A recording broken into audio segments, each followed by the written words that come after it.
സർക്കിളിനകത്ത് most important ആയ ഒരു concept ആണ് സൈക്ലിക് ക്വാഡ്രിലാറ്ററൽ എന്ന് പറയുന്നത്. ഒരു സൈക്ലിക് ക്വാഡ്രിലാറ്ററിന്റെ ഓപ്പോസിറ്റ് ആംഗിളിന്റെ സം എപ്പോഴും എന്തായിരിക്കും?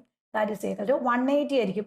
അപ്പൊ ഈ 4 പോയിന്റും ഒരു സർക്കിളിനകത്ത് ഈ 4 എ ബി സി ഡി എന്ന് പറയുന്ന 4 വെർട്ടെക്സും ഈ സർക്കിളിനകത്താണെങ്കിൽ അത് എന്താണ്? സൈക്ലിക് ക്വാഡ്രിലാറ്ററൽ ആണ്. അങ്ങനെയാണെങ്കിൽ ഒരു സൈക്ലിക് ക്വാഡ്രിലാറ്ററിനകത്ത് ഓപ്പോസിറ്റ് വെർട്ടെക്സിന്റെ സം എന്ന് പറയുന്നത് എപ്പോഴും എത്രയായിരിക്കും മക്കളെ? 180 ആയിരിക്കും. അപ്പൊ ഈ ഒരു ആംഗിൾ 80 ആണെങ്കിൽ ഈ ഒരു ആംഗിൾ എന്തായിരിക്കും? 180 നിന്ന് 80 കുറച്ചാൽ മതി. ദാറ്റ് ഈസ് ഈക്വൽ ടു ഈ ഒരു ആംഗിൾ എന്ന് പറഞ്ഞാൽ 100 ഡിഗ്രി ആയിരിക്കും. കാരണം 180 മൈനസ് 80 ഡിഗ്രി ആണ് വരുന്നത്.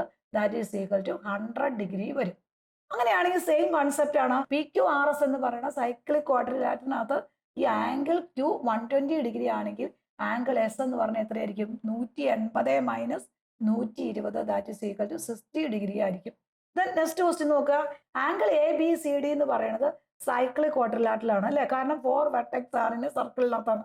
അപ്പൊ ആംഗിൾ ഡി എന്ന് പറഞ്ഞ 130 ആണെങ്കിൽ ഈ ആംഗിൾ ബി എന്ന് പറഞ്ഞാൽ എത്രയായിരിക്കും? കാരണം ആംഗിൾ ഡിയും ആംഗിൾ ബിയും കൂടെ കൂട്ടുന്നതായിരിക്കും 180 സൈക്ലിക് ആയതുകൊണ്ട്. അപ്പൊ ആംഗിൾ ഡി സമം 130 ആയതുകൊണ്ട് ആംഗിൾ ബി സമം 180 minus 130 that is equal to 50 degree ആയിരിക്കും നമ്മുടെ ആൻസർ.